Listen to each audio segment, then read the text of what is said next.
Me da tanto gusto estar con vosotros celebrando el sexto simposio Felipe Segovia, celebrando no solamente la memoria de ese educador visionario que fue don Felipe Segovia, sino su legado en esta maravillosa institución educativa SEC y en la Universidad Camilo José Cela. Hace un año tuve el gusto, en junio del año pasado, de estar con vosotros y de visitar la institución, el castillo, en el castillo, y de ver lo hermoso de esa edificación diseñada precisamente para hacer posible la colaboración entre profesores, para hacer ese aula inteligente, para permitir a través de esos espacios abiertos la colaboración entre equipos de profesores. Y tuve la ocasión de trabajar con un grupo de vosotros alrededor de el currículum que he desarrollado de ciudadanía global. Así que me complace muchísimo estar con vosotros en este sexto simposio. Y me alegra además que el ver el itinerario de estos simposios que se iniciaron en el año 2015 da cuenta también de la maduración de la institución, el sentido de formular una identidad pedagógica distinta, única, adecuada a los tiempos, hecha para preparar a vuestros estudiantes a verdaderamente inventar el futuro. Desde ese primer simposio que se realizó en el 2015, cuya meta era la institución educativa SEC alrededor del estudiante, el estudiante como centro del trabajo, y el segundo simposio en la idea de que a enseñar se aprende cada día, la idea de que la tarea de enseñar es una que está en continua elaboración, en continuo desarrollo. Y el tercer simposio dedicado a la importancia del espacio, el espacio como la tercera columna sobre la que se apoya el aprendizaje. Y el simposio del 2019, el del año pasado, que celebraba precisamente la idea del aula inteligente. Y este simposio del 2020 que celebra el futuro del modelo de aprendizaje y el nuevo modelo de enseñanza de la Universidad Camilo José Cela, de la mano con esta idea de los itinerarios, de las indagaciones profesionales que colocan en las manos de cada uno de vosotros, de los profesores, la posibilidad, la responsabilidad, la agencia por ser arquitectos de vuestros propios itinerarios educativos, pues me parece que es una evolución muy bonita, un ejemplo además para los estudiantes de la institución educativa SEC y de la Universidad Camilo José Cela, que ven en este encuentro que enseñar no es solamente una profesión, es una verdadera pasión, es una forma de vivir. Bueno, yo quisiera presentar algunas láminas para apoyar mi presentación. A ver, espero que estéis viendo ahora mis láminas. Y quiero titular mi presentación Educar para un renacimiento. Una idea que lo sé, hace ya casi 20 años también había propuesto don Felipe, la idea de imaginarse un nuevo mundo, imaginarse cuál es el tipo de persona que queremos educar para un nuevo mundo, consciente como era de la velocidad de los cambios para los que hay que preparar a los jóvenes. Y yo creo que es una coincidencia afortunada que el año en que celebrasteis el primer simposio Felipe Segovia fue también el año en que la Asamblea General de Naciones Unidas adoptó este documento, los Objetivos de Desarrollo Sostenible, que presentan una visión de un mundo en el que quepamos todos, de un mundo en el cual nos relacionemos con el planeta de una forma que sea más sustentable, un mundo sin pobreza, sin hambre, con salud y bienestar para todos, con educación para todos, con igualdad de género, con agua y saneamiento para todos los demás. Y como os contaba en mi visita de hace un año, creo que en esta propuesta de un mundo sostenible hay una invitación también a repensar la educación. Por ejemplo, el cuarto objetivo, el objetivo de una educación de calidad para todos, define en la meta 4.7 qué significa esto en concreto. Desarrollar personas con las capacidades de promover un desarrollo sostenible, los derechos humanos, la igualdad de género, la promoción de una cultura de paz y no violencia, la ciudadanía mundial y la apreciación de la diversidad cultural y de la contribución de la cultura al desarrollo sostenible. Bueno, de esto hablábamos hace un poco más de un año ya, ¿verdad? Y sé que varios de vosotros en vuestros colegios habíais iniciado un proyecto colaborativo entre cada institución y entre varias para llevar a cabo un currículum, para desarrollar un currículum de ciudadanía global.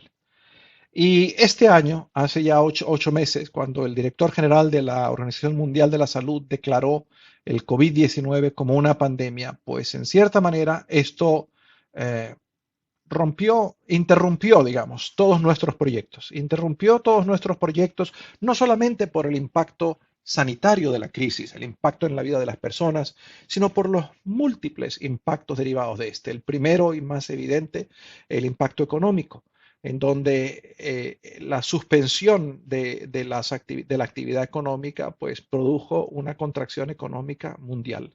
E impactos de todo tipo, ¿verdad? Al impedir el movimiento de las personas, impactos psicológicos, impactos políticos, sociales. Este número de la revista Foreign Affairs resume en este artículo escrito por Carmen Reinhart, que es la economista jefe del Banco Mundial, que esta crisis ha generado múltiples crisis financieras en todo el mundo, que se va a traducir en la incapacidad de muchos países en desarrollo de pagar su deuda externa, en la contracción de la actividad económica, en la disminución del comercio mundial, el aumento del desempleo, un aumento desproporcionado en los hogares de menores ingresos. Estimaban hace 2 meses, cuando fue publicado este artículo, en base a estimaciones del Banco Mundial, que el número de personas que viven en pobreza extrema iba a aumentar a 60 millones. Los estimados revisados ahora son 120 millones. Un aumento del hambre y sobre todo una recuperación económica lenta, porque lo que esta crisis económica ha hecho es que se han cerrado, han disminuido el funcionamiento de todas las economías del mundo simultáneamente. De manera que los impactos de esta pandemia van a estar con nosotros por un tiempo. Y en este contexto sería fácil decir que lo que ha hecho el COVID-19 es abrir un enorme agujero en nuestras esperanzas y que estos sueños de hacer un mundo más incluyente donde quepamos todos, pues se van a ir por ese agujero. En verdad, esta pandemia lo que ha hecho es agravar una serie de desafíos que existían antes de la pandemia, desafíos educativos a los que me referiré enseguida, pero una serie de desafíos sociales, de inclusión, de competitividad, sociales, de gobernanza democrática y sobre todo climático. Para hacernos ideas de esos desafíos, el Foro Económico Mundial todos los años produce una síntesis de los principales riesgos que confronta el planeta. Y la edición de este año, que fue publicada a comienzos del año 2020, de estos riesgos los clasificaba como aquellos que tenían mayor probabilidad y mayor impacto. Y entre los que tenían mayor probabilidad, aquellos sobre los que estamos seguros que están ocurriendo, pues estaba el riesgo de tiempo extremo, cambios de clima extremo, nuestro fracaso en disminuir el cambio climático, desastres naturales, pérdida de biodiversidad, desastres ambientales causados por el ser humano, pérdida de datos, ataques cibernéticos, crisis de agua, fracaso de poder gobernar en instituciones globales y colapso económico, ¿no? Y en términos de su impacto, pues también no es exactamente el mismo orden, pero los riesgos eran fracaso en la capacidad de atender el cambio climático, los impactos de las armas nucleares, pérdida de biodiversidad, casos ambientales extremos, crisis de agua, en fin.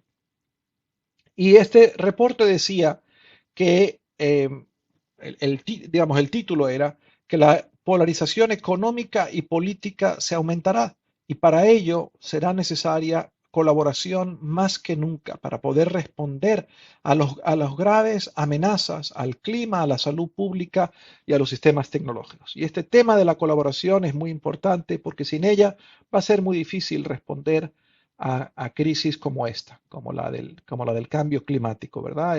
El oso polar flotando en un iglú es una metáfora, se ha convertido en una metáfora de nuestra incapacidad de atender a los riesgos más importantes que confrontamos y como el oso polar nos vemos también flotando en un iglú viendo un mundo alrededor de nosotros en verdadera crisis. Y esa es la razón por la cual el secretario de Naciones Unidas ha descrito esta crisis como algo mucho mayor que una crisis sanitaria, una crisis económica, humanitaria, de seguridad, de derechos humanos, que nos ha afectado como individuos, como familias, como sociedades y que sobre todo ha sacado a la luz, ha puesto de relieve una serie de fragilidades que existían, que precedían a la pandemia al interior de las sociedades y entre ellas. Y no es exagerado sugerir que la respuesta implicará rehacer y reinventar. He aquí la idea del renacimiento, ¿verdad? Las mismas estructuras de las sociedades y las formas en que los países cooperan para el bien común. Salir de esta crisis requerirá de un enfoque de toda la sociedad, de todo el gobierno y de todo el mundo impulsado por la compasión y la solidaridad. Y en esta idea de responder a este momento de crisis con imaginación y con el deseo no solamente de esperar a que el temporal amaine, sino con el deseo de plantearnos cómo hacer un mundo mejor. Creo que yo que hay una invitación extraordinaria a todos los educadores y también a vosotros, a los educadores de la institución educativa SEC y de la Universidad Camilo José Cela, reunidos en este sexto simposio. No hay duda de que construir mejor de la pandemia es un reto muy ambicioso para los profesores, en parte por la situación educativa que precedía a la pandemia. La Organización de Cooperación y Desarrollo Económico, la OCDE, que lleva a cabo, como sabéis, los estudios de PISA cada 3 años, en el último estudio de PISA, la última encuesta administrada en el año 2018, preguntaba a estos jóvenes, que como sabéis tienen 15 años, si estaban satisfechos con sus vidas. Y las respuestas que están presentadas en esta lámina, pues por un lado nos deberían dar satisfacción el ver que en muchas sociedades la mayoría de los jóvenes de 15 años están satisfechos con su vida. Pero también debería llamarnos a la reflexión y preocuparnos que un porcentaje tan grande de jóvenes, en un momento de tanto bienestar para la humanidad, de tanto progreso, que un porcentaje tan grande estén insatisfechos. En España, por ejemplo, veis aquí la barra marcada en rojo, el 26% de los jóvenes de 15 años están insatisfechos con su vida. A la edad de 15 años, ¿verdad? La flor de su juventud. Y al preguntarle la misma encuesta a estos jóvenes si habían sido acosados en sus escuelas, si habían sufrido el bullying, pues empezamos a ver algunas de las razones por las que pueden estar descontentos. La verdad es que hay demasiado acoso en las escuelas, demasiada violencia. En el caso de España, casi 1 de cada 5 jóvenes de 15 años dice que han sido acosados por sus compañeros. ¿Cómo es posible que en esta institución tan maravillosa, la escuela, que ha sido creada para que cada generación transmita a la siguiente aquello que considera bueno, bonito, y para darle a los jóvenes la capacidad de hacer un mundo mejor? ¿Cómo es posible que la experiencia de muchos jóvenes sea una experiencia de sufrir de manos de sus compañeros? Y yo creo que esto es un síntoma, como la punta del iceberg, de que hay algunas cosas que hay que repensar, que tenemos que examinar cuáles son los propósitos de verdad que nos fijamos cuando educamos a los jóvenes y en qué medida somos coherentes en la manera en que nos comportamos, en la manera en que nos relacionamos con ellos, en lo que nos importa y lo que no nos importa, y esos propósitos. Al preguntarle a estos jóvenes de 15 años si su vida tenía un propósito claro, de nuevo las buenas noticias son que la mayoría de ellos sí pensaban que su vida tenía un sentido, un propósito claro. Y sin embargo, un porcentaje muy alto no. En el caso de España, 30% de estos jóvenes no veían propósito a su vida. ¿Cómo es posible que estos jóvenes que están en la escuela, en este momento maravilloso de la humanidad, no le vean sentido a su vida? Yo creo que eso debe llevarnos a la reflexión de qué es lo importante. Pero cuando otra encuesta administrada también por la OCDE, la encuesta TALIS, pregunta a los profesores cómo enseña, empieza uno a encontrar la explicación de por qué hay algunas cosas tan básicas como ayudar a un joven a desarrollar propósito o a sentirse satisfecho con su vida que no lo estén logrando. Porque la verdad es que la manera en que los profesores describen su manera de enseñar habla de una forma mucho más centrada en el profesor y muy poco centrada en el estudiante. Habla de una forma mucho más orientada a transmitir conocimientos y mucho menos orientada a desarrollar de forma integral al estudiante. Habla mucho más de entender la educación como transmitir contenidos que habla de una educación formativa, de formar capacidades, de cultivar agencia, de cultivar todas esas capacidades que le permiten a las personas convertirse en arquitectos de su propia vida y relacionarse con otros para hacer un mundo mejor. Entonces, lo que uno ve en esta encuesta es que al preguntar a los profesores que describiesen cómo enseñaban, en general los profesores contestan muy bien aquello que tiene que ver con ser ellos el centro de la atención. Y las respuestas son mucho más variables en lo que tiene que ver con hacer de los alumnos el centro de su propio aprendizaje. Por ejemplo, al preguntar a los profesores, ¿y ustedes al presentar una lección, al dar una clase, resumen lo que se ha aprendido recientemente? La mayor parte de los profesores lo hacen, ¿verdad? En España es un 70%, lo cual está muy bien, es una buena práctica, es una pena que el 30% restante no lo haga. Y al preguntar a los profesores, ¿y ustedes al comenzar las clases dicen cuáles son las metas? Y de nuevo, la mayoría de los profesores lo hacen. En España es 80%, espléndido. Me pregunto el otro 20% qué hace, que no resume que esperan que los alumnos aprendan. Y al preguntarles, ¿y ustedes le explican a los alumnos lo que esperan que aprendan? De nuevo, la mayoría lo hace. En el caso de España, el 90% de los profesores dicen que claro que sí, ellos explican lo que aprendan. Al preguntarles, ¿y ustedes explican la relación que hay entre los tópicos que se han visto y los nuevos? La mayoría lo hacen. En el caso de España es esta flecha roja, el 90% lo hace.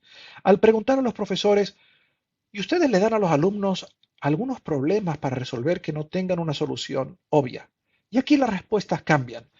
Disminuye considerablemente el porcentaje de profesores que hacen eso y aumenta la variación entre países. Por ejemplo, en la República Checa solamente 1 de cada 10 profesores se atreven, toman el riesgo de darle a sus alumnos un problema desafiante, un problema sin solución obvia. En el caso de España es 45%, espléndido, pero es un porcentaje muy inferior, ¿verdad? Que el porcentaje de profesores que no tienen ningún problema en explicar objetivos, en ser ellos el centro de la atención, digamos.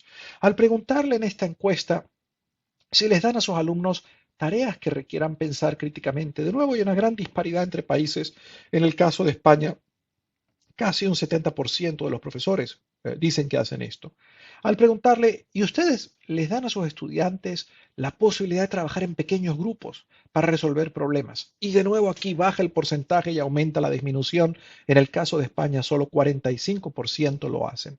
Y al preguntarles, si ustedes dejan que los alumnos decidan cómo resolver problemas. Y de nuevo baja el porcentaje, aumenta la variación en España, solo 40%. Por eso es tan importante esta innovación en la institución educativa SEC, por ejemplo, de crear en la Universidad Camilo José Cela y también en los colegios de la institución estos laboratorios de diseño. Por eso es tan importante poner a los estudiantes a trabajar en proyectos, a trabajar en problemas y orientar la educación alrededor de problemas. Finalmente, en la encuesta TALIS, al preguntar a los profesores, ¿y ustedes le dan a sus alumnos tareas que requieran por lo menos una semana para ser completadas? De nuevo, las respuestas muestran una gran variabilidad entre países y un porcentaje mucho menor. En España, solo el 30% de los profesores les dan a sus alumnos. Entonces, si uno piensa en estas respuestas, ¿qué le dicen? Que en verdad la educación para muchos alumnos está muy desfasada del resto de las experiencias que los alumnos ven en el mundo en el que están viviendo. Es una educación que los protege tanto, que termina siendo debilitadora, que termina siendo infantilizante, que les impide a los alumnos convertirse en entes autónomos, en madurar, convertirse en adultos, que tengan la capacidad de afrontar un desafío como el de la pandemia y de decir, bueno, ¿cómo me adapto? ¿Cómo funciono? ¿Verdad? Eh, por esa razón, porque estas eran las condiciones de enseñanza en el mundo antes de la pandemia, es que creo que la idea de enseñar para construir un renacimiento no es un desafío menor, es un desafío muy serio y por eso me alegra mucho que estéis reunidos en este encuentro pensando precisamente en cómo asimilar las lecciones de este desafío de cara al futuro. Cuando se inició esta pandemia, un poco antes de que fuese declarada a finales de febrero, estaba conversando con un colega de la Escuela de Salud Pública en Harvard y con quien colaboro en una serie de programas y tenía previsto ir a México y me dijo, yo creo que mejor suspendes tu viaje. Le dije, ¿por qué? Me dice, porque esta pandemia está creciendo muy rápido y lo primero que va a ser suspendido son los viajes internacionales. Le dije, ¿por qué? Dice, porque no hay nada más contagioso que un aeropuerto. Así que te sugiero que canceles tu viaje a México y que te prepares para no viajar por lo menos por un año y medio. Y efectivamente, eso fue lo que ocurrió, pero inmediatamente lo que me pregunté es, ¿y cómo vamos a enseñar? Porque las instituciones educativas que hemos creado no están preparadas para enseñar sin poder reunirnos físicamente. ¿No? No es la manera en que lo habíamos hecho, no teníamos una receta de cómo hacerlo. Y en verdad preocupado porque iba a pasar por el 1.500.000 estudiantes que existen en el mundo, contacté a varios colegas en varias instituciones de desarrollo internacional y les dije, a ver, ¿qué podríamos hacer que apoyase a dirigentes educativos de sistemas educativos en el mundo a tomar las decisiones más acertadas posible en lo que va a ser un tiempo muy incierto y muy difícil? Y empecé a colaborar con Andreas Schleicher en la OCDE. Y lo primero que hicimos fue una encuesta para entender qué estaba pasando y empezamos a discutir esta encuesta con personas, es decir, creamos una serie de foros virtuales como este para promover conversaciones. Y la verdad, aquello fue útil porque les permitió a las personas escucharse unos a los otros y les permitió también inspirarse unos a otros e inventar juntos. Y luego hicimos una clasificación, un catálogo, en verdad, de recursos de enseñanza en líneas, examinando qué tipo de capacidades permitían desarrollar. Y luego hicimos una segunda encuesta en mayo de este año a ver qué había pasado en los meses anteriores. Por cierto, ese informe fue traducido y publicado por la Universidad Camilo José Cela y por la institución educativa SEC, lo ven ustedes aquí, aprendiendo en tiempos de pandemia. Y voy a referirme a lo que encontramos en ese estudio. Luego empezamos a hacer una serie de estudios de caso de respuestas novedosas a tratar de enseñar de alguna manera. Bueno, el resumen, aquí está el informe y en el enlace que está marcado al pie de la pantalla pueden ustedes descargarlo. La gran conclusión de este estudio es que había habido en estos 3 meses una enorme cantidad de innovación, para mi sorpresa.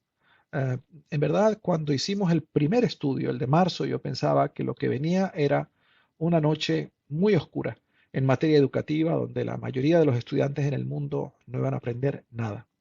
Y para mi sorpresa, la verdad, las instituciones educativas hicieron mucho por tratar de enseñar de la mejor manera que pudieran. Y encontrábamos en ese estudio que había habido un verdadero renacer de colaboración en los colegios, que todo el mundo había puesto lo mejor de sí mismo por hacer lo posible por seguir enseñando. En estos estudios de caso, por ejemplo, encontramos formas maravillosas de innovación y formas emergentes de un nuevo liderazgo. Por ejemplo, en Colombia, la Secretaría de Educación de Bogotá, lo primero que hizo al ver que ocurrió esta pandemia fue llamar a un foro virtual a los directores de los colegios de Bogotá y a los maestros y les dijo, yo no sé cómo vamos a resolver esto, pero yo creo que juntos vamos a encontrar una manera. E invitó a un liderazgo compartido para hacerlo. El secretario de Educación de Sao Paulo hizo lo mismo, reunió a una serie de personas, de líderes económicos muy influyentes en Sao Paulo, les dijo, yo necesito su ayuda. Y en un tiempo muy corto crearon una plataforma multimedia. Pero esta innovación ocurrió no solamente en líderes de gobiernos. Por ejemplo, en Chile, en este caso que está presentado aquí, dos maestros de la red Enseña Chile, como enseña, empieza por educar en España, esta red que existe en 55 países. Estos dos maestros, jóvenes que tendrían 24 o 25 años, cuando el gobierno dijo que iban a cerrar las escuelas, dijeron, ¿y qué va a pasar con nuestros alumnos? Y como los estudiantes, los profesores que trabajan en esta red están todos en comunicación con sus colegas en los 55 países en los que opera Teach for All, habían leído en un boletín que unos maestros en Nigeria la semana anterior habían empezado a grabar sus clases en sus móviles, en sus celulares, y a través de WhatsApp enviaban estos micros, estas grabaciones muy cortas a sus alumnos. Y estos jóvenes chilenos dijeron, bueno, si nuestros colegas en Nigeria pueden hacerlo, nosotros también. Y grabaron unas clases muy divertidas. Y en el plazo de una semana, resulta que todos en esta comunidad, en este barrio donde estaban las escuelas en las que ellos trabajaban, todos, no solamente los estudiantes, sino los padres, estaban escuchando estas clases de matemáticas y de español. Y el alcalde de esta municipalidad le pareció aquello tan interesante que lo mencionó en una reunión de alcaldes y al cabo de varias semanas 250 municipalidades en Chile habían hecho una alianza con emisoras de radio y estaban transmitiendo estas lecciones. Y esta iniciativa que iniciaron dos maestros, eventualmente Enseña por Chile, esta red puso a 50 profesores a grabar lecciones para todo el país. Y esta es una lección muy bonita de que la innovación, las ideas novedosas pueden venir de cualquier lado. Y la tarea de promover la innovación es una tarea de animar precisamente esto. Y por eso me alegra tanto que en este congreso, en este simposio, el sexto simposio, Felipe Segovia, hayáis desarrollado la modalidad de indagaciones profesionales que os dan a cada uno de vosotros, profesores, la posibilidad de identificar un problema que queréis resolver y de construir un itinerario educativo para generar una innovación. Bueno, esto mismo que estáis haciendo es lo que ocurrió, creo yo, en el mundo en respuesta a la pandemia. ¿Qué nos enseñan estos casos? Yo creo que varias lecciones muy buenas. Primero, la normalización de la importancia de la educación. La verdad, la preocupación por el aprendizaje de los chicos ha sido una preocupación compartida por muchos en la sociedad, tan importante como la preocupación por la salud, por la vida y por el trabajo. Segundo, el gran profesionalismo de muchos de quienes trabajan en educación, que han demostrado que esto es más que un trabajo, que esto es una misión, que esto es un proyecto de vida. Tercero, la existencia de los elementos de un ecosistema de innovación educativa, la gran capacidad innovadora de los maestros, el poder de las alianzas entre la sociedad civil y el Estado, entre universidades y escuelas, la capacidad de las escuelas y sistemas educativos de aprender muy rápido y de innovar muy rápido, el gran potencial de la tecnología para promover formas ágiles de gestión y sobre todo la gran generosidad y espíritu de colaboración, la cantidad de seminarios que han ocurrido en estos últimos meses por este mismo canal, que han permitido que personas en contextos muy diversos aprendan las unas de las otras, hablan de verdad de un compromiso planetario por la educación de los niños, ¿verdad? Creo que en todas nuestras instituciones nos hemos visto obligados a innovar. En Harvard, donde yo trabajo, en mayo de este año, la corporación, que es quien gobierna la universidad, dijo, ¿y cómo vamos a hacer el año próximo? Y dijeron que cada escuela decida lo que pueden hacer, dadas sus condiciones, dados sus programas. Y la escuela de educación, de posgrado en educación, donde yo trabajo, tomó la decisión de que, dada la incertidumbre de cuándo habría una vacuna, cuándo habría un tratamiento para esta pandemia, lo mejor era enseñar en línea todo el año. La verdad, no sé cómo poder comunicaros la innovación que esto significa. Eh, yo he estado interesado en la educación en línea hace ya al menos 10 años y había intentado por todos los medios convencer a varios en mi escuela a que empezásemos a crear programas en línea. Y siempre me encontraba con una barrera, ¿verdad? Con razones por las que no era posible. Y mi escuela decidió en el plazo de una semana que nos íbamos a enseñar en línea. Y bueno, por supuesto, empezamos todos a estudiar, a leer, a crear grupos, a aprender cómo hacer esto de la mejor manera posible. Y tomada la decisión de que íbamos a enseñar estos cursos en línea, reabrimos las admisiones, los procesos de admisión a la universidad. Y para nuestra sorpresa, aplicaron 10 veces más el número de aplicantes de cada año. Y seleccionamos en el verano un grupo adicional de estudiantes en un proceso 10 veces más selectivo que el proceso de admisión normal, que ya de por sí es selectivo. Como resultado de esto, tenemos una clase de estudiantes extraordinaria.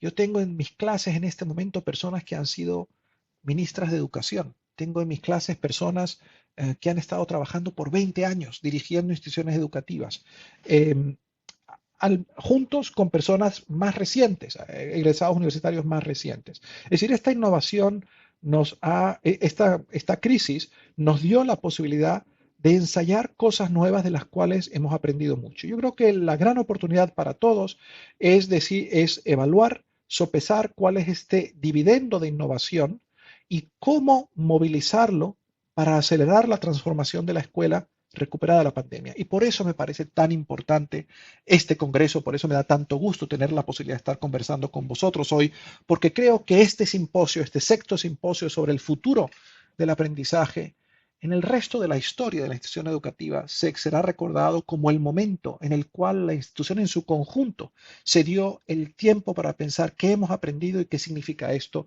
de cara al futuro. Creo que una de las cosas más básicas, una de las innovaciones más básicas que esta crisis nos ha dado es que estáis participando muchos más profesores de los que habríais podido participar en este encuentro si el mismo se hubiese llevado a cabo presencialmente en ese palacete tan bonito que tiene la Universidad Camilo José Cela en el centro de Madrid, ¿verdad? Es decir, el que estemos reunidos en línea, por supuesto que no es lo mismo que si estuviésemos reunidos en persona, que si nos estuviésemos tomando un chocolate juntos, pero significa que muchos más podemos estar reunidos.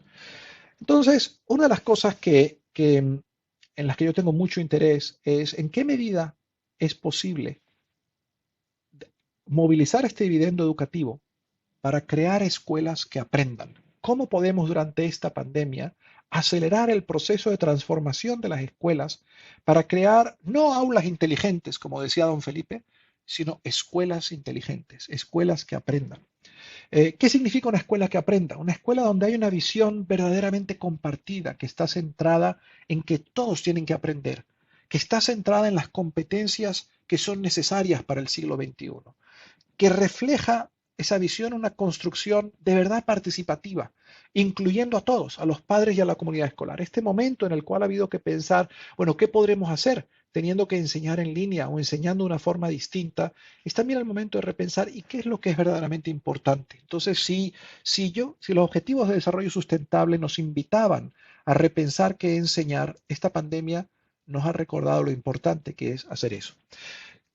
¿Qué más significa una escuela que aprende? Una escuela donde hay un desarrollo profesional continuo de todo el personal. Por eso esta idea de los itinerarios educativos, de los itinerarios pedagógicos, de las indagaciones profesionales de las que habéis estado hablando el día de hoy, creo yo que son el comienzo de una tarea que debe continuar, que debe ser parte de la vida, de la forma de hacer y de trabajar en los colegios de la institución educativa SEC todos los días, ¿verdad? Promover el aprendizaje en equipo y la colaboración, promover una cultura de indagación, de exploración y de innovación, crear sistemas que permitan capturar e intercambiar el conocimiento y las buenas prácticas, aprender con y del ambiente externo a la escuela y modelar y cultivar un liderazgo que aprende. Esto es, en síntesis, lo que caracteriza a una escuela que aprende. Y yo creo que la pandemia nos da un momento para acelerar la transformación de las instituciones en esa dirección. Y creo, de nuevo, que las metas de desarrollo sustentable son una manera. Voy a explicarme qué significa esto, porque no significa hacer que los chicos reconozcan estos objetivos, ni siquiera que los comprendan y los puedan explicar, significa mucho más. Voy a tomar un ejemplo.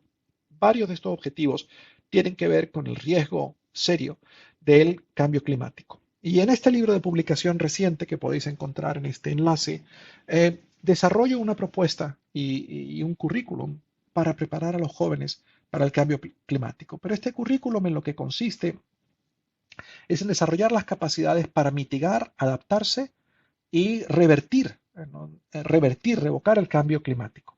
Y esto significa cosas no solamente como consumir menos carne, no solamente como reciclar, muchos de los esfuerzos educativos para responder al cambio climático en lo que resultan es en cambios de comportamiento personal para disminuir nuestra huella en la capa de ozono, lo cual es importante pero es insuficiente. Van a ser necesarias cosas como esta. Esto es un retrete desarrollado por Bill Gates y su equipo. Bill Gates lleva varios años pensando cómo podemos disponer de los desechos humanos de una forma que sea sustentable, porque resulta que la mayor parte de los retretes consumen tanta agua que si uno tratara de extender esta tecnología al mundo tendría un impacto devastador tecnológico. De manera que esa solución que ha servido para el 10% de la humanidad que tiene acceso a ellas, pues no es viable. Y lo que hace falta es desarrollar tecnologías nuevas. Y así como eso, para cada una de las metas del milenio, de desarrollo sustentable, hacen falta invenciones. Por ejemplo, tecnología nuclear que sea segura. Esta es la revista de tecnología del MIT que habla de trabajo en MIT para hacer eso. Es decir, desarrollar las capacidades para atender al cambio climático involucra desarrollar las capacidades de conocimiento científico, de ingeniería, de innovación, de invención.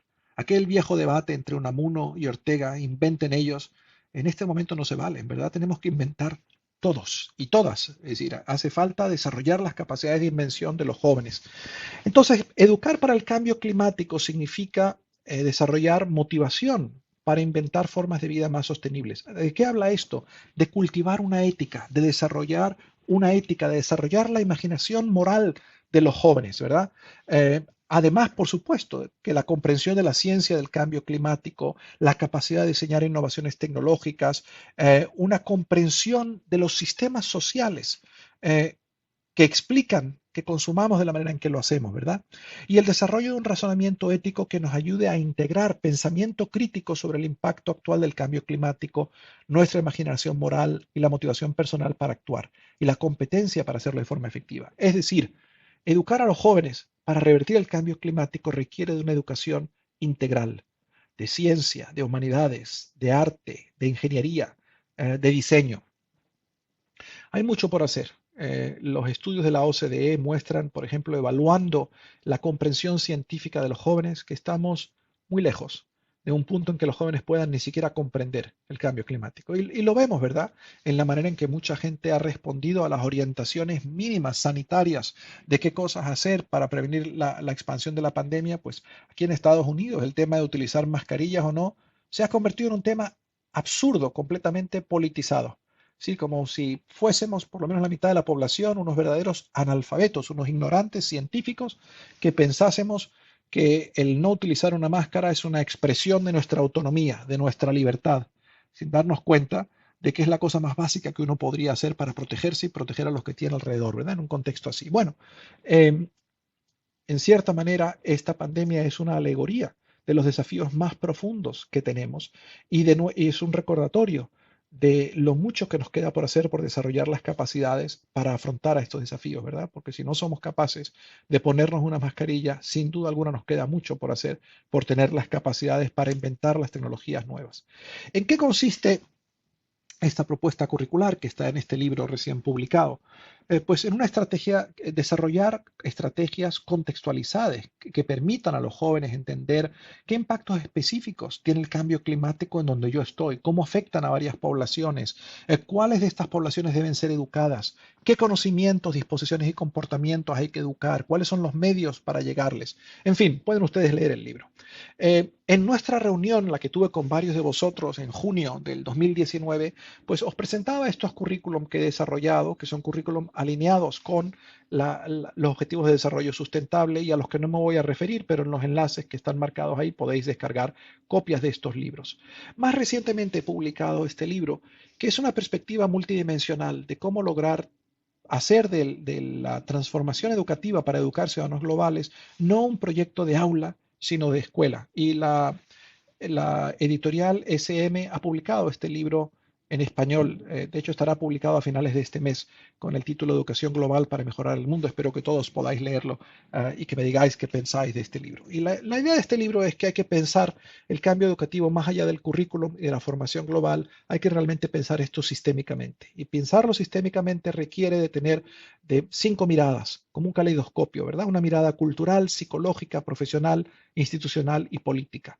¿Por qué es importante hacer esto? Porque mucho del trabajo de educación global en verdad está basado en el aula, lo cual es muy importante en la interacción entre profesores y alumnos, pero tiene que trascender al aula, tiene que convertirse en un proyecto de toda la institución, de todo el sistema. Yo creo que lo bonito y la razón por la que me entusiasma trabajar con Nieves y con vosotros en la institución educativa SEC es que vosotros tenéis un microsistema en vuestros colegios y en la universidad donde podéis realmente llevar a la práctica en un tiempo corto qué significa esto de colaborar más allá de los esfuerzos de un profesor, de una profesora aislados en su salón de clase. Entonces, estas 5 perspectivas creo que nos ayudan a producir esta transformación sistémica y las perspectivas son una perspectiva cultural, obviamente estar en sintonía con cuáles son las expectativas sociales, las normas y valores de la comunidad y estar en conversación con los padres de nuestros chicos, porque cualquier propuesta de cambio pues tiene que estar alineada con esto. En segundo lugar, utilizar el mejor conocimiento disponible sobre cómo aprenden tanto los jóvenes como los profesores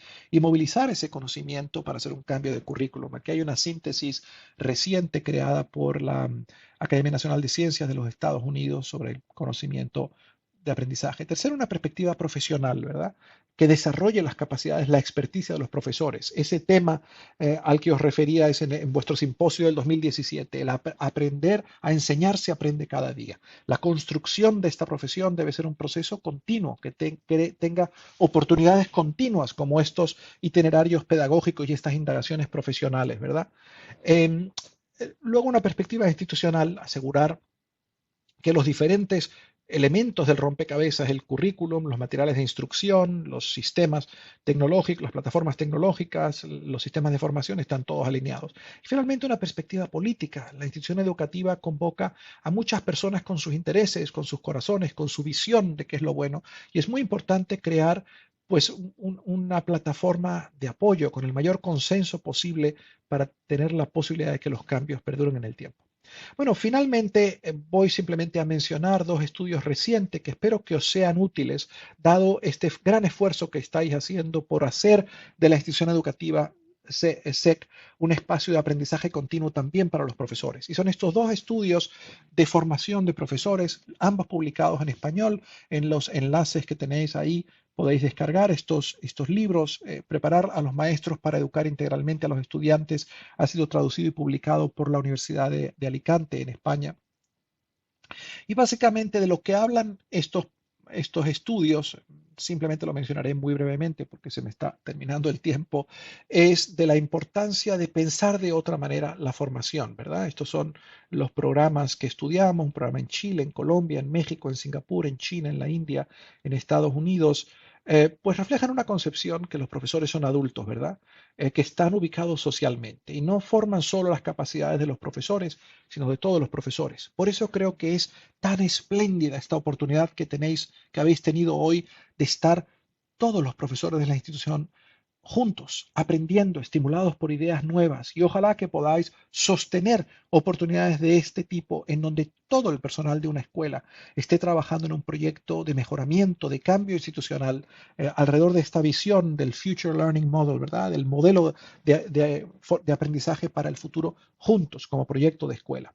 Estos programas de desarrollo profesional pues implican oportunidades sostenidas y extensas de formación profesional. No es simplemente leerse un libro, también eso. No es solo discutirlo en una pequeña comunidad de aprendizaje, también eso. No es solo tener proyectos de indagación como estas indagaciones profesionales de investigación-acción, también eso. No es solo tener el feedback formativo de un buen mentor, también eso. Es tener todo ello, ¿verdad? Eso es lo que se observa, lo que este estudio muestra que existen estos programas de alta efectividad que desarrollan en los profesores altas capacidades para educar a sus estudiantes de forma integral. Pues hay eso, una diversidad de formación, de modalidades de desarrollo profesional, una verdadera saturación de oportunidades de formaciones profesionales en la escuela. En cierta manera, lo que hacen estos programas es construir estas escuelas que son organizaciones que aprenden, en donde la cultura de la escuela está transformada de tal manera que es inevitable aprender. Uno aprende simplemente al hacer su trabajo, porque el trabajo está estructurado de manera que es imposible no aprender. Eh, digamos, estos programas de formación que estudiamos en este libro combinan una combinación de capacidades, desde capacidades conceptuales, capacidades más técnicas, más pedagógicas, hasta desarrollar un sentido diferente de uno mismo y nuevas formas de relacionarse con los colegas. Eh, Refleja, por supuesto, una visión integral de la formación de los mismos profesores. Nadie puede enseñar lo que no tiene, ¿verdad?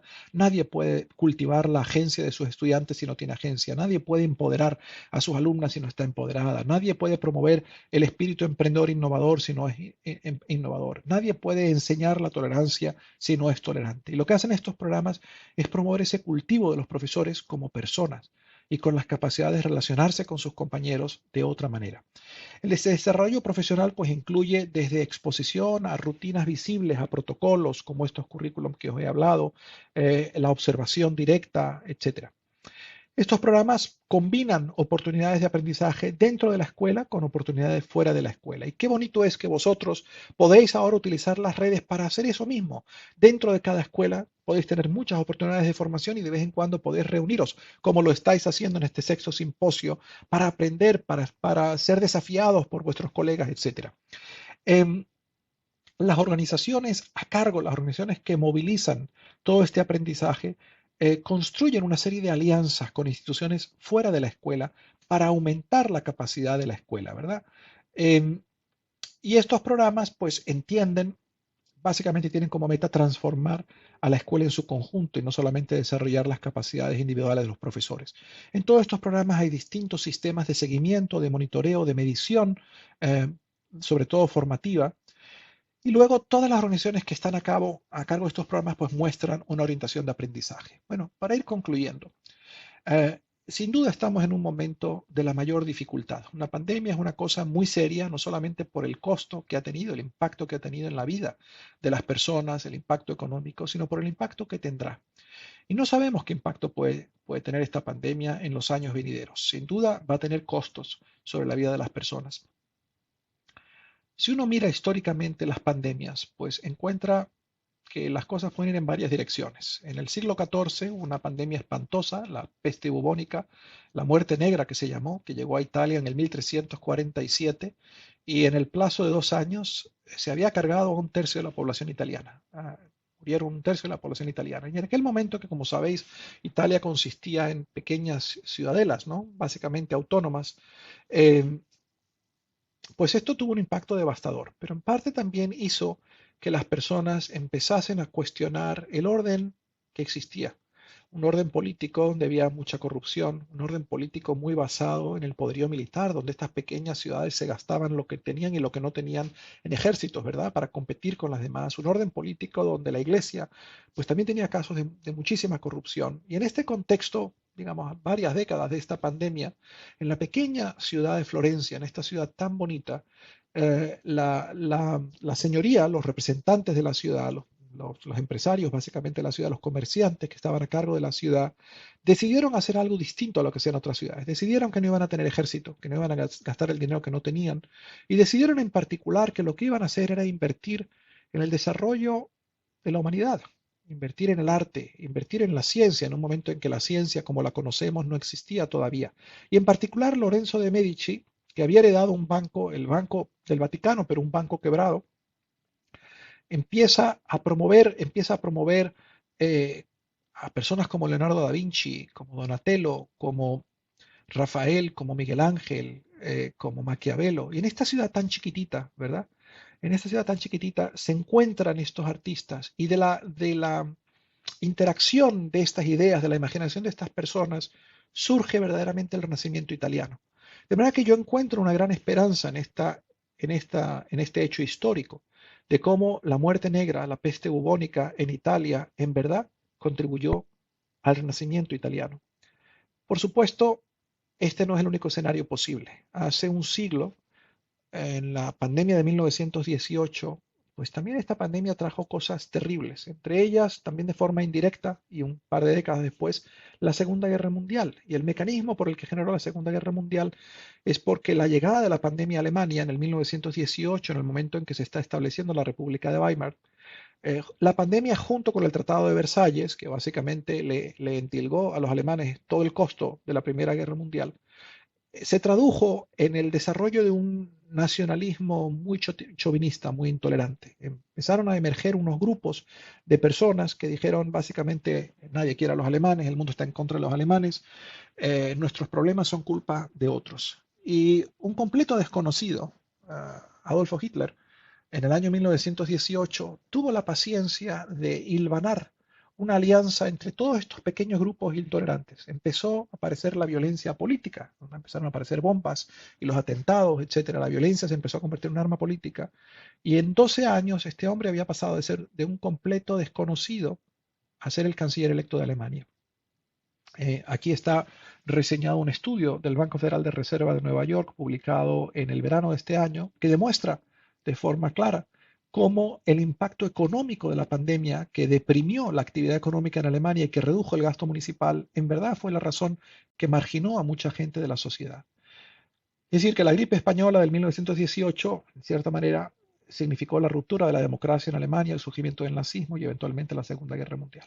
Yo no sé si esta pandemia nos va a traer un renacimiento, como en el caso de los Medici, o problemas mucho más graves.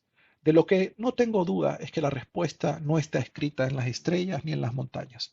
La respuesta depende de lo que hagamos cada uno de nosotros. Depende del liderazgo que escojamos asumir. Y creo que los educadores tenemos una oportunidad extraordinaria para, en esta larga noche en la que nos envuelve esta pandemia, hacer lo que esté a nuestras manos y más para preparar a nuestros estudiantes para construir un mundo mejor, un mundo en el que quepamos todos. No tengo duda de que dentro de 2, 3 décadas, cuando quienes estén ahí miren hacia atrás y se den cuenta de la magnitud de esta crisis que vivimos, esta crisis mundial que vivimos, no tengo duda de que se darán cuenta del enorme impacto que esto tuvo en la educación. Y se preguntarán sobre nosotros y qué hicieron. Ellos se dieron cuenta del impacto que eso estaba teniendo en la posibilidad de educar a los jóvenes y qué hicieron.